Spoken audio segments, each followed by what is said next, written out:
Olá, tudo bem? Seja bem-vindo ao canal Meu Momento com Deus. Nessa ocasião nós teremos mais um estudo guiado, mais uma lição da Escola Sabatina. Meu coração se alegra de poder mais uma vez poder desfrutar junto com você esse momento na presença de Deus.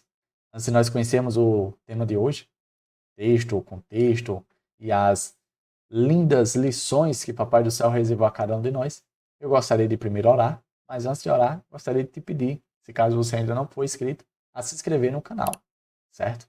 Gostaria de poder usar a minha influência para poder te incentivar a todos os dias você ter esse encontro com Deus.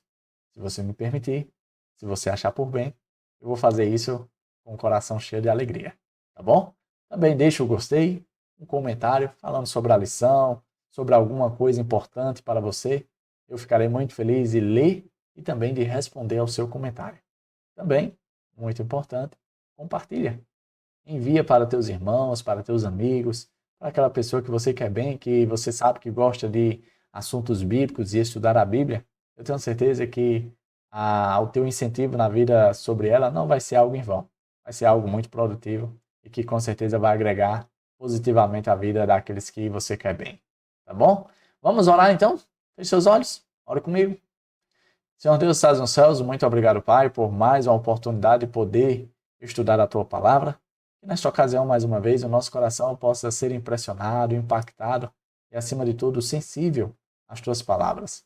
Que nós possamos, sim, obedecer à autoridade da Tua Palavra e viver em novidade de vida mediante ao prazer de estar na Tua presença. E por meio da nossa vida, a gente possa glorificar o Teu nome. Perdoa os nossos pecados. Fica conosco, é isso que nós te pedimos em nome de Jesus Cristo. Amém. Pois muito bem, chegamos ao tema de quarta-feira. Basicamente a metade da semana já se passou, para a honra e glória de Deus. E se aqui nós chegamos, é tudo graças a Deus. Louvado seja o nome de Deus. O tema do nosso estudo de hoje é a justa ira de Deus. Veja que Deus não é de se irar, mas quando ele se ira, é de forma justa. Eu quero ler com você aqui o contexto que vai expressar e explicar a razão pela qual Deus ficou irado. Leia comigo aqui o livro de Êxodo, capítulo 32, versículo 9 a 29. Olha só o que diz, ó. Disse o Senhor a Moisés: Tenho visto que este povo é um povo obstinado. Deixe-me agora para que a minha ira se acenda contra eles, e eu os destrua. Depois farei de você uma grande nação. Moisés, porém, suplicou ao Senhor, o seu Deus, clamando: Ó Senhor, por que se acenderia a tua ira contra o teu povo, que tiraste do Egito com grande poder e forte mão? Porque diria os egípcios: Foi com intenção maligna que ele os libertou, para matá-los no monte e bani-los da face da terra? Arrepende-te do fogo da tua ira, tem piedade, e não tragas este mal sobre o teu povo. Lembra-te dos teus servos, Abraão, Isaque e Israel, aos quais jurastes por ti mesmo: farei que os seus descendentes sejam numerosos como as estrelas do céu, e lhes darei toda a terra que lhes prometi, que será a sua herança para sempre. E sucedeu que o Senhor arrependeu-se do mal que ameaçara trazer sobre o povo. Então Moisés desceu do monte, levando nas mãos as duas tábuas da aliança. Estavam escritas em ambos os lados, frente e verso. As tábuas tinham sido feitas por Deus. O que nelas estava gravado por escrita por Deus. Quando Josué ouviu o barulho do povo gritando, disse a Moisés: há barulho de guerra no acampamento. Respondeu Moisés: não é canto de vitória, nem canto de derrota, mas ouço o som de canções. Quando Moisés aproximou-se do acampamento e viu o bezerro e as danças, irou-se e jogou as tábuas no chão, ao pé do monte, quebrando-as. Pegou o bezerro que eles tinham feito e o destruiu no fogo. Depois de moê-lo até virar pó, espalhou na água e fez com que os israelitas a bebessem. E perguntou a Arão: que lhe fez este povo? para que você o levasse a tão grande pecado? Respondeu Arão. Não te enfureças, meu senhor. Tu bem sabes como esse povo é propenso para o mal. Eles me disseram: faça para nós deuses que nos conduzam, pois não sabemos o que aconteceu com esse Moisés, o homem que nos tirou do Egito. Então eu lhes disse: quem tiver enfeites de ouro, traga-os para mim. O povo trouxe-me o ouro. Eu o joguei no fogo e surgiu esse bezerro.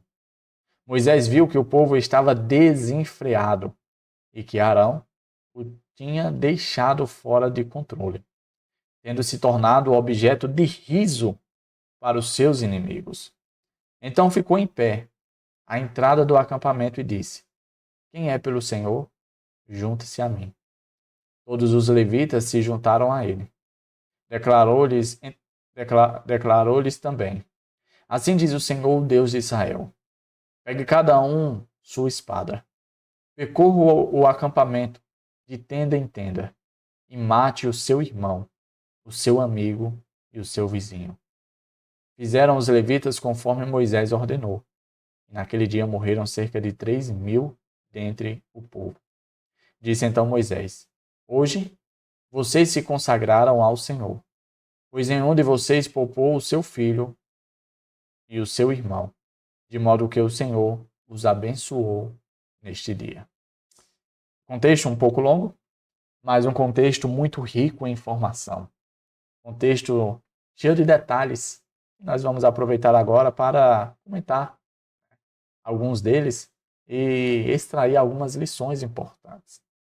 Eu separei aqui um ponto da lição, do estudo, muito interessante, que diz assim, ó. Enquanto Moisés estava no Monte Sinai, Deus disse que destruiria os rebeldes e faria dos descendentes de Moisés uma grande nação. Veja, Deus estava irado, desgostoso, decepcionado. Depois de tanto que ele fez por aquele povo, o povo tinha deixado Deus, abandonado Deus, traído Deus por um bezerro de ouro, por um ídolo feito por eles mesmos, e nada poderia fazer por eles. E aí Deus falou para Moisés: ó, é o seguinte, nós estamos tendo uma reunião aqui, mas eu vou precisar me ausentar porque eu vou até lá e vou destruir todo aquele povo. Mas não se preocupa, você vai ficar, eu vou preservar você e sua família e vou fazer de você uma grande nação, vai partir de você. Vai se originar meu povo de você, Moisés. E você foi correto, você foi fiel. Mas o restante, eu vou, vamos dizer assim, eu vou entregar a minha ira. E aí, naquele momento em que Moisés poderia, quem sabe, dizer: não, tudo bem. Eles fizeram a escolha deles, né? A salvação é individual. Não tem nenhuma criança lá. Ninguém é doido. Se eles fizeram isso, eles merecem, né? Afinal de contas, a lei da semeadura é essa. O que você plantar, certamente colherá. Foi isso que Moisés falou. Nada disso. Moisés intercedeu pelo povo. Mesmo Deus trazendo à tona que o que o povo tinha feito, Moisés diz: olha, Senhor, seja piedoso. Olha, Senhor, preste atenção. Por que é que o Senhor vai fazer isso? Deu tanto trabalho para libertar esse povo. O Senhor usou o teu poder, o Senhor se revelou de forma miraculosa, sobrenatural e estrondosa para agora, podemos dizer assim, jogar fora. Foi tanto trabalho? Não vamos desperdiçar. Não vamos jogar fora todo o empenho que foi feito. O que é que as outras nações, o que é que o Egito vai falar? Como é que o Senhor vai ficar conhecido? Se antes o povo já não queria conhecer o Senhor, se relacionar, quanto mais agora, sabendo que o Senhor libertou um povo para destruir o povo. As pessoas não vão ter interesse em te conhecer, Senhor. Não faz isso. Honra o que o Senhor prometeu. Não a mim, mas aos patriarcas, Abraão, Isaac e Jacó. O Senhor tem prometido para eles que o povo, a descendência, seria tão numeroso como as estrelas do céu, como a areia do mar. e que o Senhor daria a terra prometida para os descendentes dele. E o Senhor prometeu isso por amor do teu nome. Então, Deus, não derrama a tua ira sobre eles, não. Depois de Moisés interceder com vários argumentos, né? Deus, ele se arrepende, ele muda, ele volta atrás. E eu, refletindo sobre essa situação, eu noto o seguinte detalhe. Se Deus de fato quisesse destruir aquele povo, Deus não precisaria comunicar a Moisés. Deus é Deus. Deus simplesmente teria destruído lá e Moisés não ia nem precisar ficar sabendo. Mas Deus fez questão de comunicar a Moisés. Deus fez questão de revelar os planos para Moisés. E eu entendo essa atitude de Deus como uma forma, uma maneira de ver qual seria a reação de Moisés. E a reação de Moisés, eu creio que encheu o coração de Deus de alegria. Encheu o coração de Deus de esperança. Quem sabe Moisés, naquele momento, trouxe muito prazer a Deus, assim como mais tarde Jó também trouxe. A ponto de dizer, olha, tá vendo ali o meu servo? Homem íntegro e reto que se desvia do mal. Sabe, muitas vezes eu e você aproveitamos da situação triste das pessoas para tripudiar, para pisar, para quem sabe até mesmo abandonar. Dizendo, olha, ele sabe o que é certo, se ele fez isso, então nada mais justo do que pagar pelo erro dele. Sim, a lei da semeadura deve acontecer, mas o que não deve acontecer é a nossa falta de misericórdia, a nossa falta de perdão. Porque é exatamente isso que Cristo faz por cada um de nós. Quantas vezes durante o dia a gente peca? Basta a gente ter o pensamento maldoso que a gente já pecou. E mesmo transgredindo a lei de Deus, mesmo traindo a pessoa de Deus, mesmo pecando várias vezes, o Senhor ainda se coloca à disposição de nos perdoar. Por que é que nós, com tanta facilidade, somos intolerantes com os nossos falhos irmãos? Ah, mas é porque eu já caiu tantas vezes, não tem jeito, não muda, não cresce. Gente, a gente não é diferente. Nós não somos melhores. Talvez a gente não cometa o mesmo pecado que o coitado, o infeliz está cometendo. Mas quem disse que nós não estamos caindo, tropeçando, falhando em outro aspecto? Moisés, ele não se achou superior por ter sido ali escolhido por Deus para ser agora o progenitor, a origem de um novo povo, de uma nova nação. Veja que o prestígio que Deus estava dando a ele não subiu a cabeça do tipo, opa, agora vai ser a partir da minha família. A raça, os descendentes que aí vão ficar para trás, e agora vai ser da minha família. A honra e a glória para minha família. Não. Moisés não levou isso em conta, porque isso não era importante para Moisés. Mas a vida, mas a visão que Deus teria aos olhos das outras pessoas, isso era importante para Moisés, ou seja, aquilo que de fato importa. Esse primeiro ponto é muito importante para nós refletirmos e extrairmos essa lição para a nossa vida.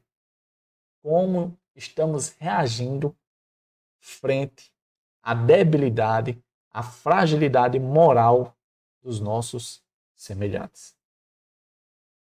O outro ponto que eu destaquei diz assim, ó: não há registros de que seu rosto brilhasse na presença do Senhor, ao contrário do que aconteceria em Êxodo 34, 29 e 30. O rosto de Moisés provavelmente refletia a sua ira. Em alguns momentos, quando Moisés esteve na presença de Deus, quando ele saía, ele voltava com o rosto iluminado, resplandecente, a ponto de precisar cobrir para que, vamos dizer assim, não causasse um certo, uma sensação desconfortável nas pessoas. Moisés estava na presença de Deus, ali no monte durante 40 dias. Mas diferente das outras vezes, Moisés desceu e apareceu diante do povo sem um rosto estar brilhando. E aí a possibilidade, a razão disso ter acontecido é porque o espírito de Moisés não estava, quem sabe, no espírito do Senhor. Como assim? Eu vou lhe explicar. Você lembra que no contexto falou que quando ele se une a Josué, Josué diz: Olha, eu estou escutando um som diferente lá no acampamento, parece som de guerra, som de batalha. E aí Moisés já sabia o que estava acontecendo. Moisés diz: Olha, não é som de batalha, nem de quem está vencendo, nem de quem está sendo derrotado. Isso é som de música, de festa, de farra. Isso é som de canções. Moisés já sabia o que estava acontecendo. Quando Moisés chega lá e os seus olhos comprovam o que ele já sabia, eu imagino a raiva que subiu em Moisés. Com certeza deve ter passado na cabeça de Moisés: rapaz, eu me doei tanto por esse povo. Eu insisti tanto, eu cuidei tanto, eu dediquei tanto da minha vida, do meu tempo. Quem sabe eu deixei de lado o tempo de qualidade com a minha família, com meus filhos, com a minha mulher para cuidar e zelar desse povo. E olha o que, é que esse povo está fazendo. Olha a que ponto esse povo chegou. Eu imagino a reação furiosa que Moisés teve. Ele ficou tão irado, Moisés, que ele nem levou conta que aquelas tábuas que ele estava carregando na mão tinham sido escritas pelo próprio dedo de Deus, que era santo, que era consagrado. Ele jogou no chão, ele quebrou para expressar a decepção, o desgosto, a raiva que ele estava.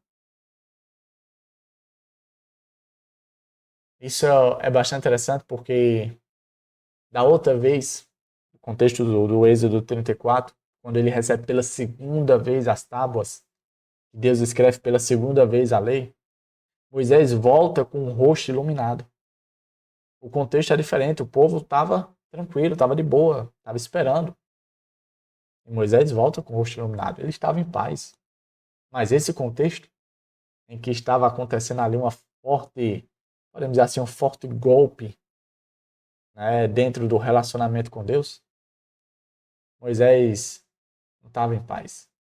Moisés não estava, vamos dizer assim, tranquilo. Moisés estava com raiva, estava virado. A ira que Deus, quem sabe, não derramou sobre aquele povo, Moisés estava com essa ira e derramou sobre o povo. O próximo ponto diz o seguinte, ó. Moisés repreendeu severamente Arão por ter se rendido às exigências do povo. Veja que depois de Moisés expressar sua raiva, destruir o bezerro, jogar ele no fogo, diluir ele em água, mandar o povo beber água para engolir aquilo, ele vira para Arão e diz: meu irmão, o que foi que tu fez, meu irmão? Por que foi que tu fez isso? O que foi que deu na tua cabeça de fazer isso, de permitir isso? Tu era o líder no meu lugar. Se o povo é mau, se o povo é inclinado ao mal, cabe a você a lembrar o povo do caminho, dizendo: ei, não é por aí não, volta para o caminho. Porque é isso que um pastor faz com as suas ovelhas. O cajado do pastor é exatamente para isso, não é para bater, não é para fustigar, não. É para endireitar, botar no caminho, trazer de volta. Era para isso que o cajado do pastor servia, para orientar as ovelhas.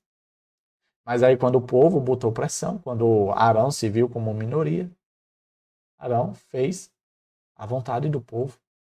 Quem sabe, para ganhar as graças do povo. Interessante foi a desculpa que ele deu. Olha só, primeiro, ele culpou as pessoas. Não, você sabe, esse povo é mau, esse povo é inclinado ao mal, né? Não tem o que fazer. Olha, eu tentei, mas o povo, tu sabe, Moisés, como é. Esse povo é difícil. Algo parecido com o que Adão fez, né? Olha, foi a mulher que tu me deu. A mulher foi a serpente que o Senhor criou. Enquanto nós ficarmos nos isentando da responsabilidade, a gente nunca vai poder, de fato, ter uma verdadeira experiência de relacionamento com Deus. Porque Arão teve todas as oportunidades. Arão foi exposto a grandes privilégios. Olha a segunda desculpa que ele deu. Ele diz, olha, atribuindo o ídolo a artes mágicas. Ele diz, olha, o povo trouxe o ouro para mim. Eu joguei no fogo o ouro e aí surgiu o bezerro magicamente. Do nada, Moisés, do nada surgiu o bezerro. Arão tentou enganar Moisés.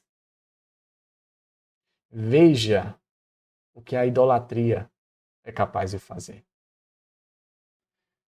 A idolatria, ela faz com que a pessoa cometa outros pecados.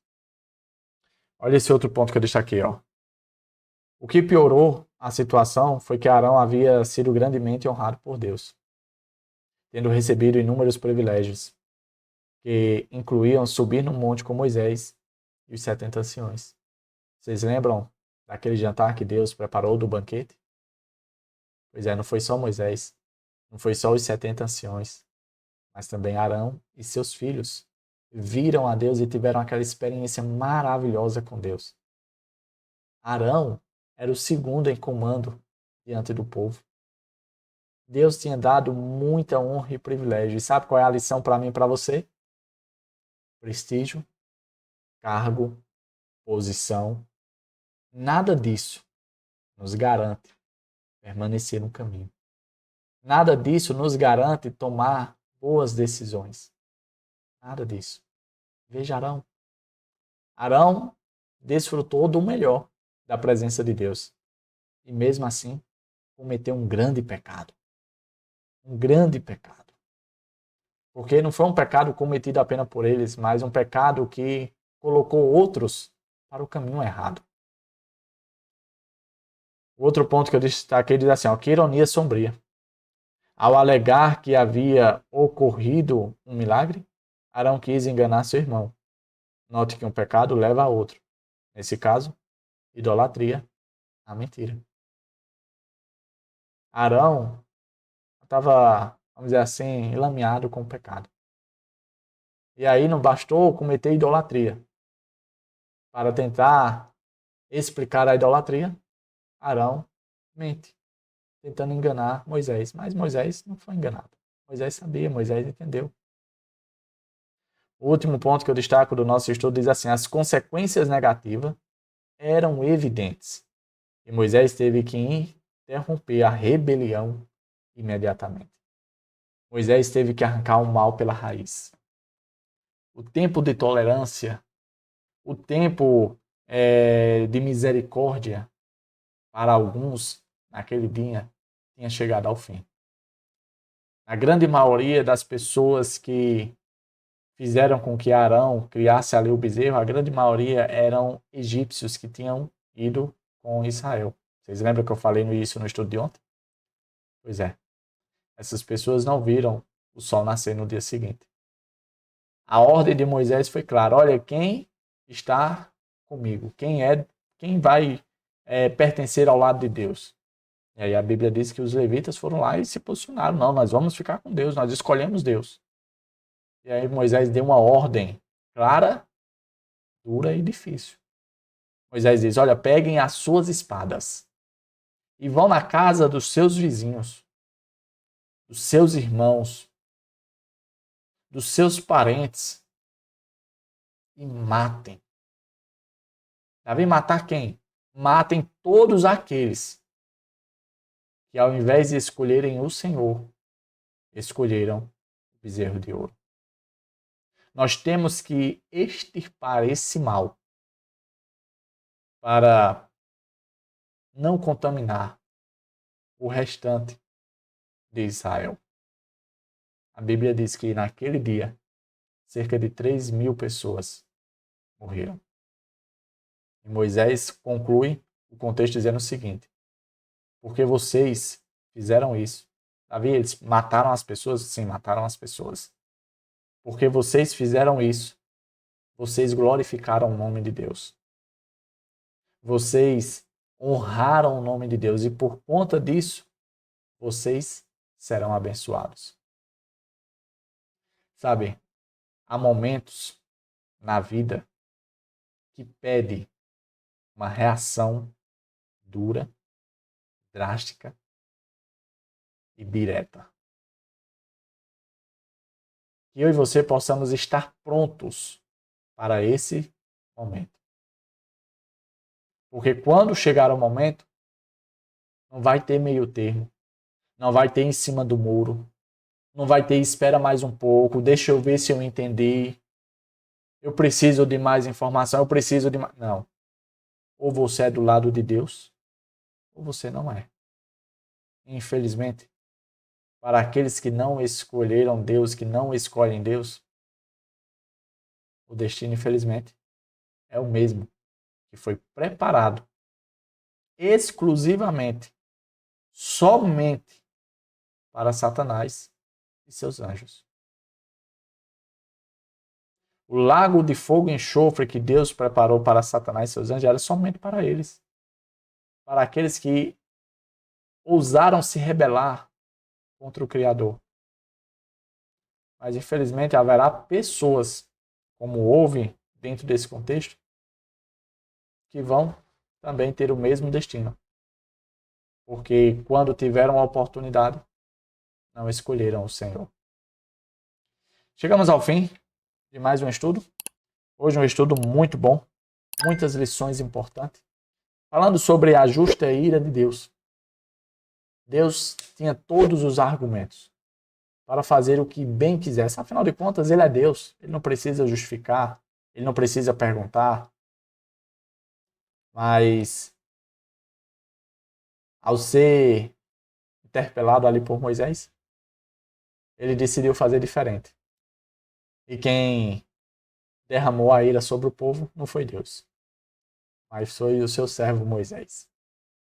Esse foi o plot twist, né? Como algumas pessoas costumam dizer, do estudo de hoje. Um estudo riquíssimo em conteúdo, em lições, em reflexões.